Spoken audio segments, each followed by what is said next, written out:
하나님 말씀 요한복음 16장 28절 보겠습니다. 요한복음 16장 28절.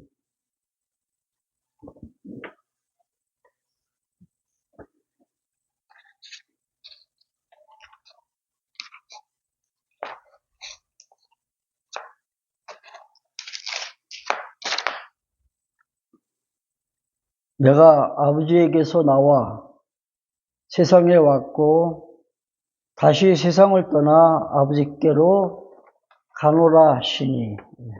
한 절 말씀 보겠습니다.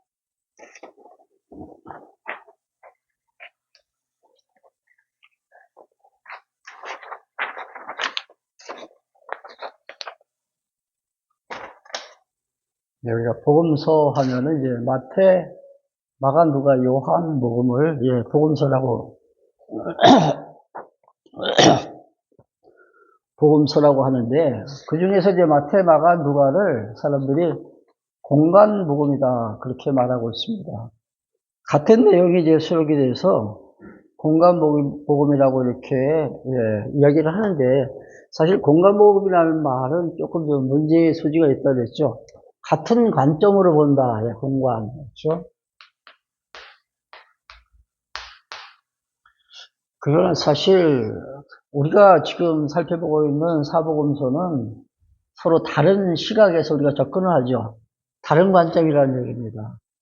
그래서 이제 마태, 마가, 누가복음을 이제 공간복음이라 하는 이유는 제일 먼저 기록된 성경을 이제 마가복음이라 하죠. 마가복음.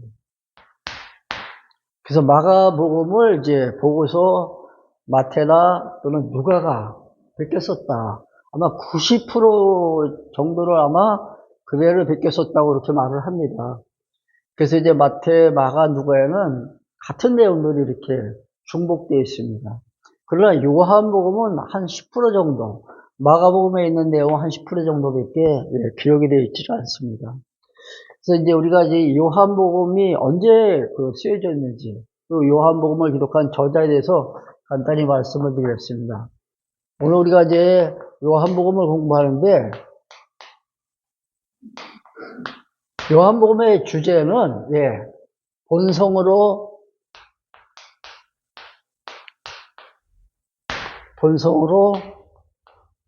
그리스도를 증거하는 내용입니다. 우리 마태복음에서는 이제 직임을 통해서 그는 하나님의 아들 예수 그리스도시다. 마가복음은 그분의 신분 변화를 통해서, 누가는 그분의 사역, 근데 요한복음은 그분의 본성. 먼저 말씀드립니다. 그분의 본성은 이제 신이다, 그렇죠? 신성을 지니고 있습니다.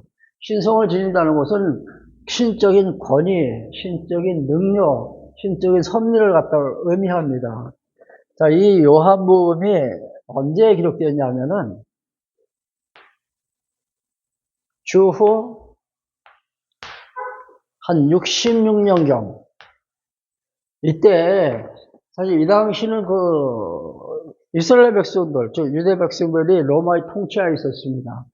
그래서 이제 로마에 대해서 이제 저항하는 때가 66년부터 한 3년 반 정도, 69년까지 이제 저항 운동이 일어나죠.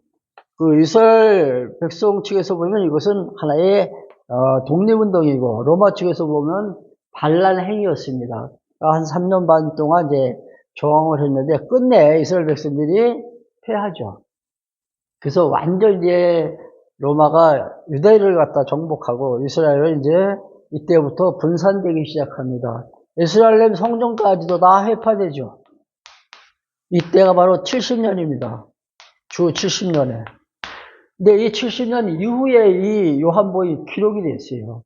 이런 암울한 상황 속에서 사실 이제 국군이 굉장히 이제 기울어진 상태에서 요한복음이 이때 기록이 됩니다. 이때가 주 80년 이후라 그러죠. 80년 이후. 저자는 누구냐 하면은, 우리가 알고 있는 사도 요한입니다. 요한이라는 이름이 많이 있죠.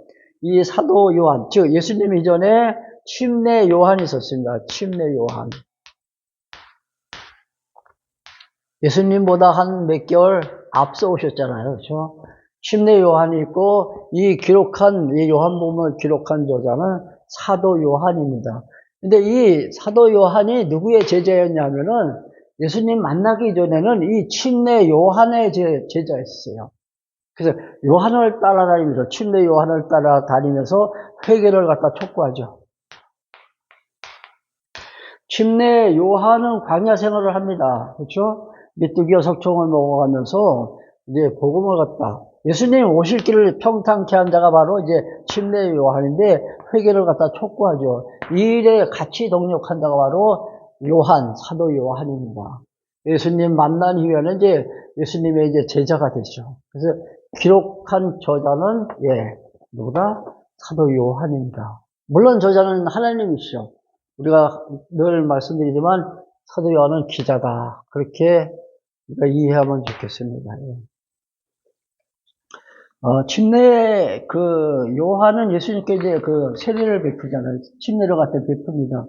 그때 예수님을 가리켜가지고 세상 죄를 지고 가시는 어린 양이시다. 그런 말을 합니다. 그렇죠?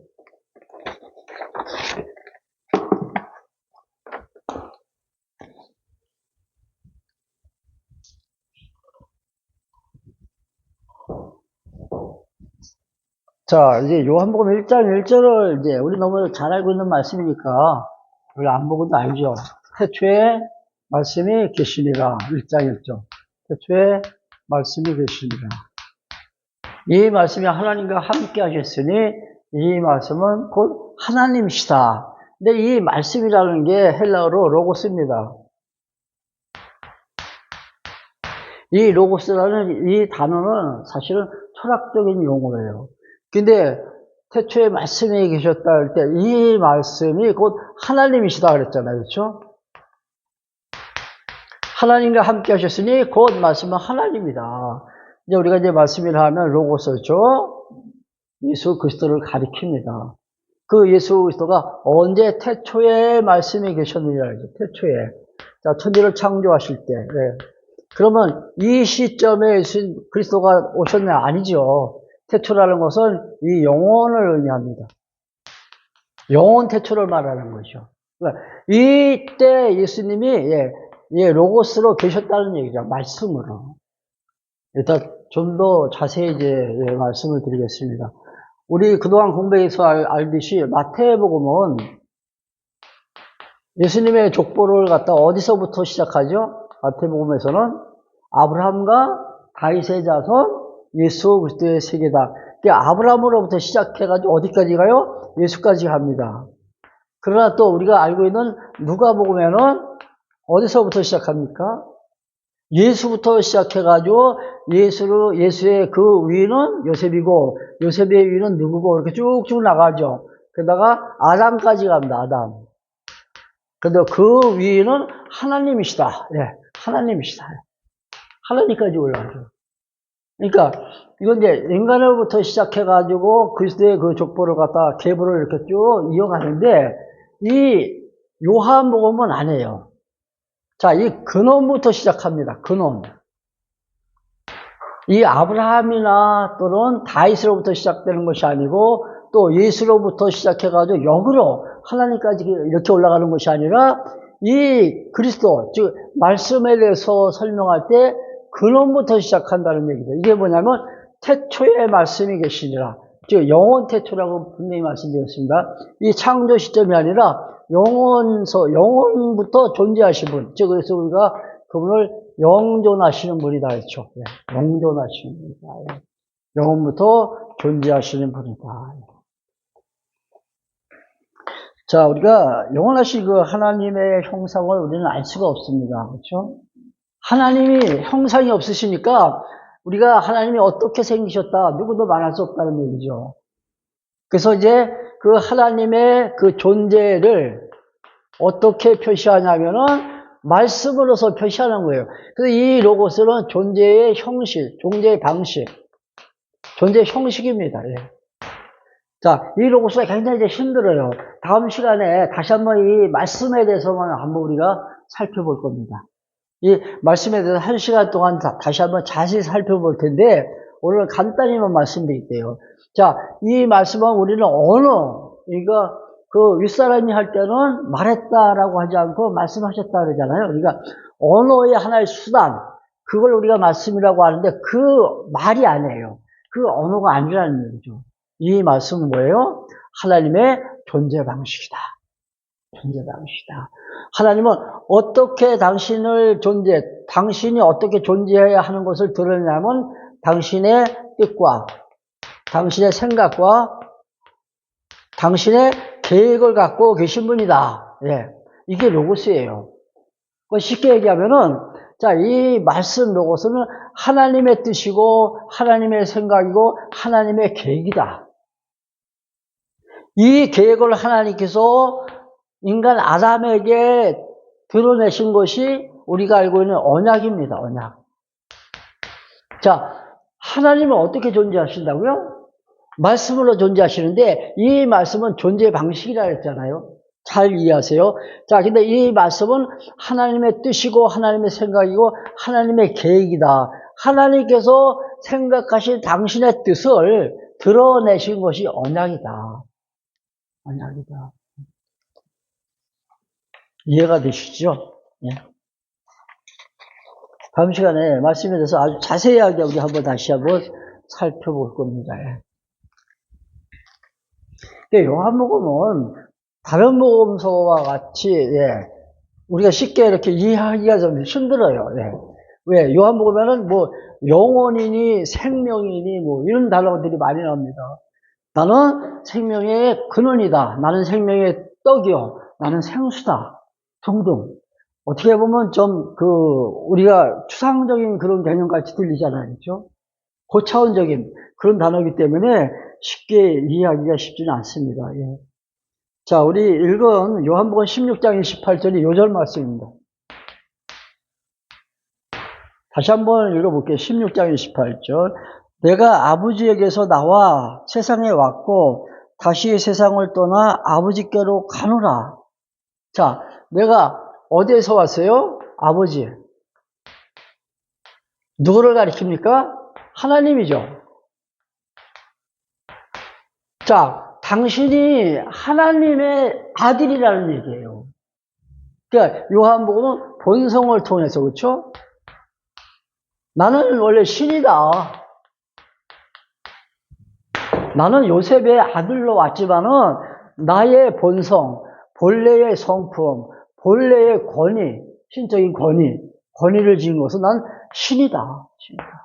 그래서 하나님을 가리켜서 아버지라고 이렇게 표현을 합니다. 그러니까 나는 어디에서 왔어요? 아버지에게서 왔고 또 나는 다시 아버지께로 내가 가노라.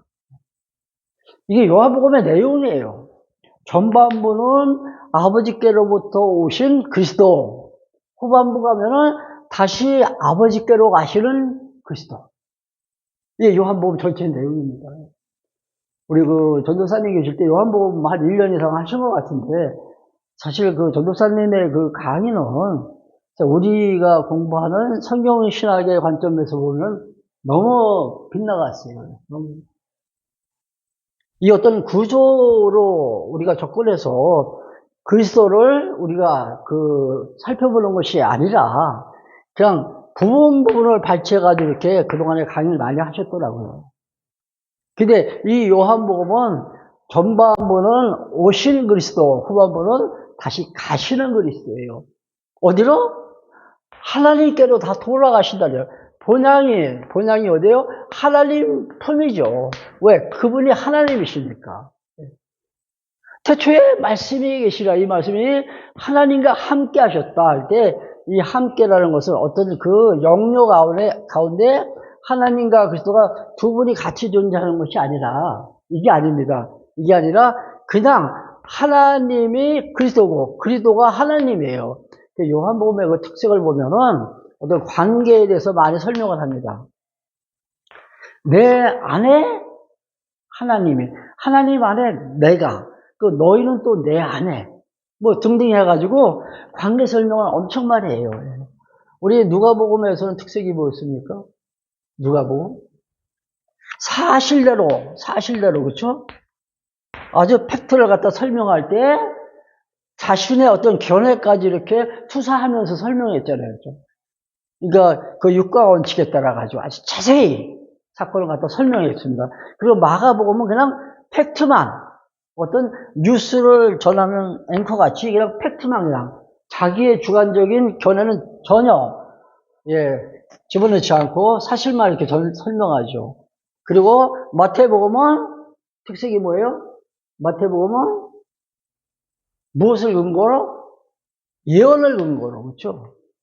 이런 특색들이 있어요. 근데 이 요한복음은 하나님과 그리스도, 그 그리스도와 또 우리 교회 그 관계를 이렇게 쭉 설정해 가지고 요한복음을 설명을 합니다.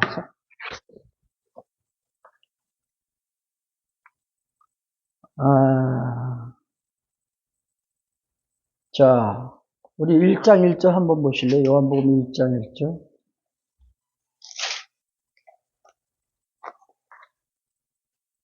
태초에 말씀이 계시니라. 이 말씀이 하나님과 함께 계셨으니 이 말씀은 곧 하나님이시다. 그가 태초에 하나님과 함께 계셨고 만물이 그로 말미암아 지은 바 되었으니. 자, 말씀으로 말미암아, 그렇죠? 창조되었다는 얘기죠. 그러니까 그는 창조주라는 얘기죠, 그렇죠? 우리가 빛이 있어라 하시면 빛이 있었고 할 때 하나님께서 명령하는 그 말씀, 명령하는 그 명령에 의해서 이렇게 세상이 창조되었다. 그렇게 우리가 알고 있는데 그게 아니에요. 세상을 창조할 때 말씀으로 창조하셨다는 것은 하나님의 아까 뭐라 했어요? 계획, 그렇죠? 하나님의 뜻, 하나님의 생각이 투영된 거예요. 피조세계에 하나님의 계획과 하나님의 뜻이 여기에 표현이 되어 있다는 얘기죠. 이게 말씀으로 세상을 창조한 겁니다. 창조로부터 종말까지 모든 것이 하나님의 계획과 하나님의 뜻의 표현이에요. 우리가 말씀으로 세상을 창조하니까 그냥 하나님의 명령 따라서 그냥 이렇게 지어진 걸로 우리가 그렇게 쉽게 이해하는데 그게 아니라는 얘기죠.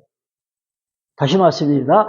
말씀은 아까 말씀드렸죠. 하나님의 계획, 하나님의 뜻, 이게 하나님의 존재 방식이니까 하나님 당신께서 세우신 계획을 이렇게 표현시킨 것이 바로 뭐다? 창조다.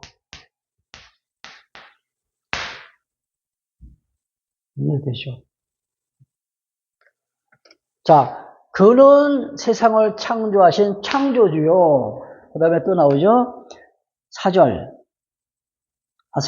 만물이 그로 말미암아 지은 바 되었으니 지은 것이 하나도 그가 없이 된 것이 없느니라. 그 안에 뭐가 있어요? 생명이 있었으니 이 생명은 사람들에게 비추는 빛이다.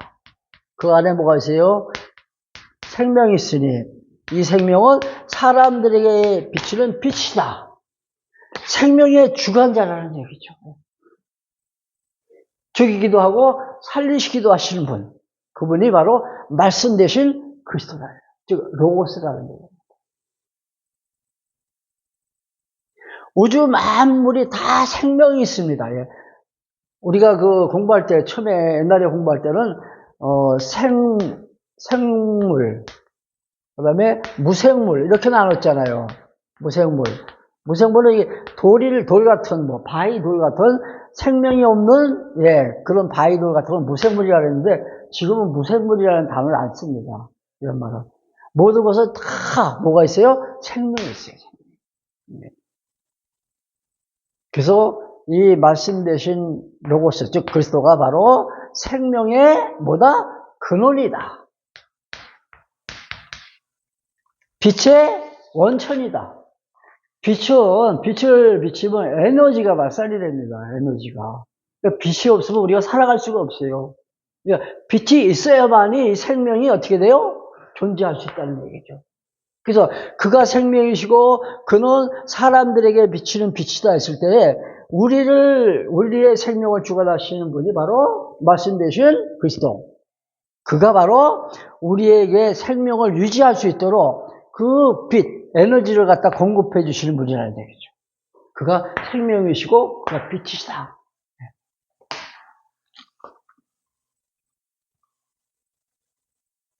이런 부분도 이제 다시 우리 본론에 들어가가지고 조금 더 세밀하게 자세히 하겠습니다. 예. 아까도 말씀드렸지만 이제 그 관계를 통해서 요한복음이 기록됐다 그랬죠. 그 관계를 우리가 쉽게 이해할 수 있는 그 요절이 뭐냐면은 성경 구절이 예수님이 뭐라고 말씀하세요? 나는 뭐라고요? 나는 포도나무요. 그렇죠? 네. 나는 포도나무요. 누가? 그리스도가. 너희는 가지니 이렇게 가지. 네. 그러니까 이 포도나무와 이 가지가 떨어져 있으면 안 돼요. 그럼 열매를 맺을 수가 없습니다. 그러니까 우리 그 교회와 그리스도는 이렇게 연결된 유기체다. 네, 유기체다.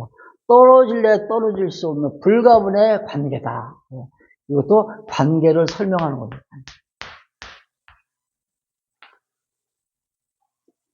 자, 이제 그리스도가 이제 하나님께로부터 이제 오셨다 그랬죠, 아까. 하나님께로 오셨는데, 하나님의 아들로 오셨다 그랬잖아요. 그렇죠?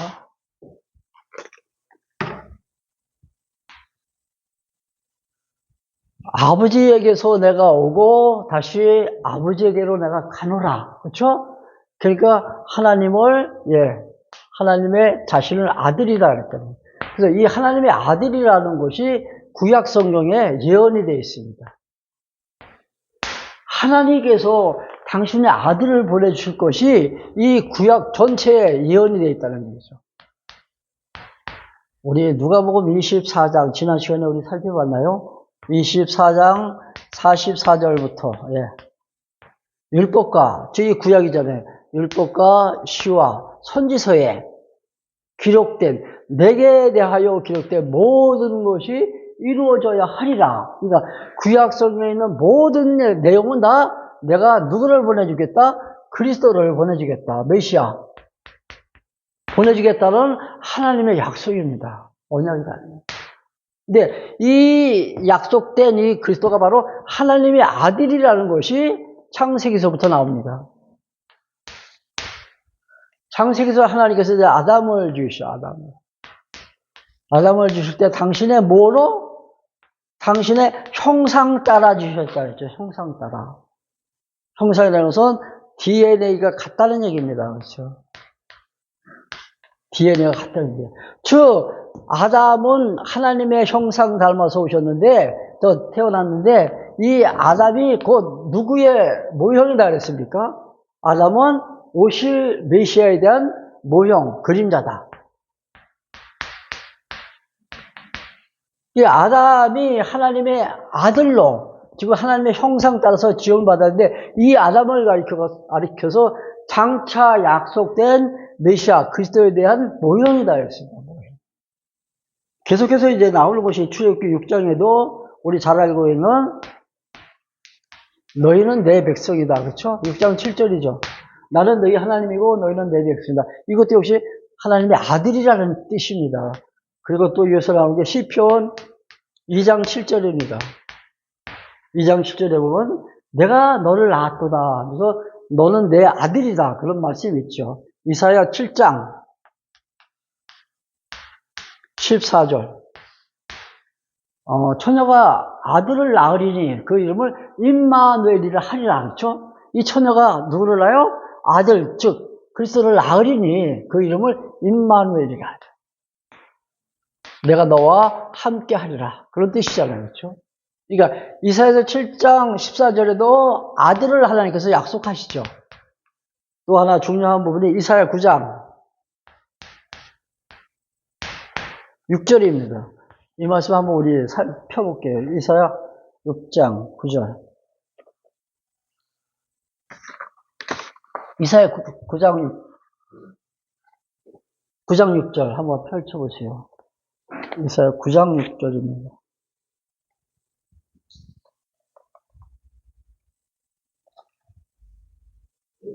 아버지가 우리에게 낳고 하나님은 우리에게 주마를 우리 어깨에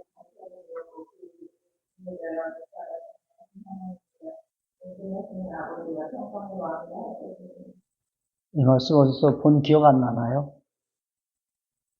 어디에 적혀 있던데.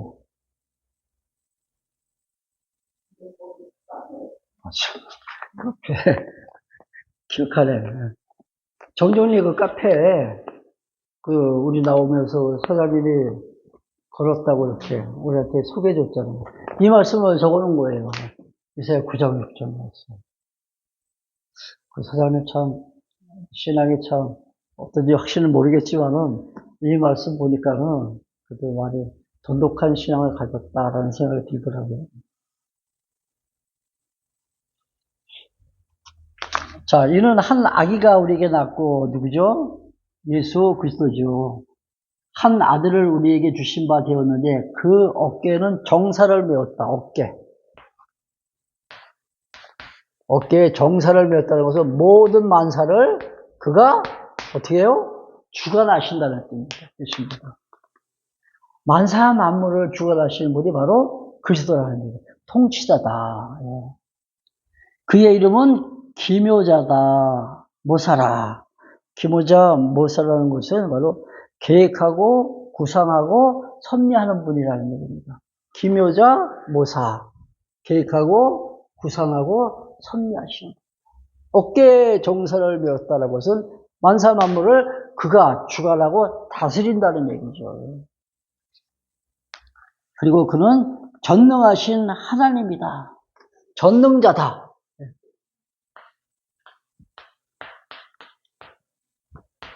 전능하신 당신의 능력으로 세상을 창조하셨고, 그리고 전능하신 그 능력으로 세상을 어떻게 해요? 심판하십니다. 창조하신 그 전능자가 이제 마지막 날은 세상을 심판하신다는 얘기죠. 당신의 전능하신 능력으로. 전능하신 하나님이다. 영존하시는 하나님이다. 평강의 왕이라 할 것이냐. 누가? 예수 그리스도가. 그러니까 이 이사야 지금 9장 6절에도 바로 아들 예수 그리스도를 보내주실 것이 여기서도 예언이 됩니다. 이 예언대로 지금 예수님이 오신 거예요.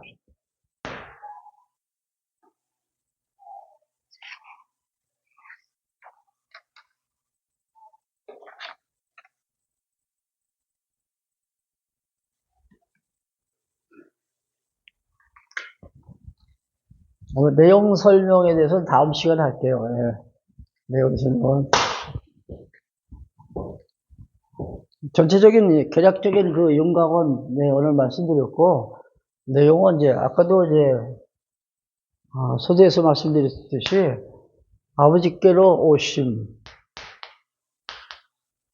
아버지에게서 오신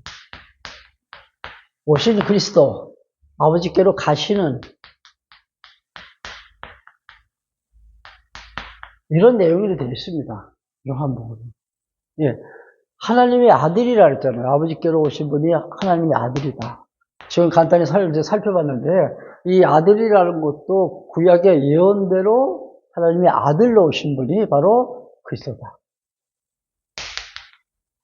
자, 가실 때는 그분이 십자가를 지시죠. 그렇죠? 십자가를 지시고, 부활하시고, 다시 3일 만에 성령대로 다시 부활하시고, 여기서 중요한 게 있습니다. 그리고 그분이 승천하시고 다시 재림하실 것을 약속하십니다. 재림에 대한 약속. 근데 이 승천하시고 재림에 대한 약속은 어디에 나오냐면은 사도행전 1장 11절인가? 여기까지 나와요. 사도행전 1장 11절. 그러니까 여기까지를 우리가 연결시켜서 봐야 됩니다. 요한복음을 볼 때는 어디까지? 사도행전 1장 11절까지 연결시켜서 우리가 요한복음을 보자. 왜? 그분이 십자가 지시고 죽으셨다가 성경대로 3일 만에 다시 부활하셔서 승천하신 후에 다시 재림할 것이 약속이 된다. 이 내용으로 지금 요한복음이 수록이 되어 있습니다. 다음 시간에서부터 몇 시간에 걸쳐서 아마 중요한 그 부분만 살펴볼 거예요. 요한복음 전체를 보는 것이 아니라 사실 요한복음에 보면 이제 3장, 4장의 사마리아 여인과의 대화 등등 중요한 부분들이 있죠. 그리고 예수님께서 이제 가실 때, 제자들이 걱정하니까 염려하지 말라. 14장이 나오죠. 너희는 마음에 근심하지 말라. 내가 너희를 위해서 천국을 예배로 가노니 가서 천국을 다 준비하면 너희에게는 다시 오겠다. 이렇게 말씀하시고 17장에 가면은 이제 예수님께서 교회를 위해서 기도하십니다. 기도하시는 그 중요한 내용들이 있습니다. 그런 내용들을 우리가 짚어가면서 요한복음을 살펴보겠습니다. 기도하겠습니다. 하나님 아버지, 우리가 말씀 속에서 당신의 모습들을 하나하나 찾아봅니다. 인간적인 생각이 앞서지 않게 하시고 계시되어지는 그 말씀이 성령의 감동으로 우리 마음판에 새겨져서 진정 하나님 살아계신가 당신의 능력을 우리의 삶 속에서 체험하며 주를 경외할 수 있는 복된 삶을 살아가는 우리 샬롬 교회가 되어지게 하옵소서. 우리 주 예수 그리스도의 은혜와 아버지 하나님의 크신 사랑하심과 성령님의 교통하심이 모인 무리 가운데 함께 계실지어다. 아멘.